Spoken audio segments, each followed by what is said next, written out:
In the last episode, we talked about using the action or sports mode to completely freeze motion.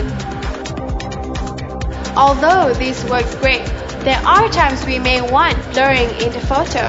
This gives the feeling of motion and better capture the moment. Like this.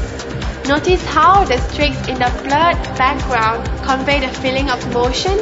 Well, that's what I'm talking about. The subject can be seen clearly, but yet we feel the effects of speed and motion, while this particular technique is called panning.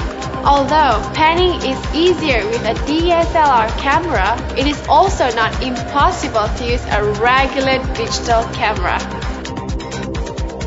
Let me show you.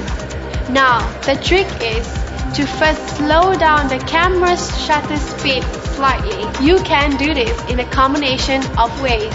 The first and easiest option is to turn off the flash. This may force the camera to reduce its shutter speed if conditions are not too bright. The next option is to reduce the camera's ISO setting. When you reduce the ISO, the camera will slow down the shutter speed, which is exactly what we want. Alternatively, you could also try to slow sync flash setting or landscape mode. We looked at this in the previous episodes. There is no hard and fast rule here. Each camera and each situation differs. Try experimenting with a few options to see which works best for you. Next, let's now look at photographing the subject and creating the panning effect.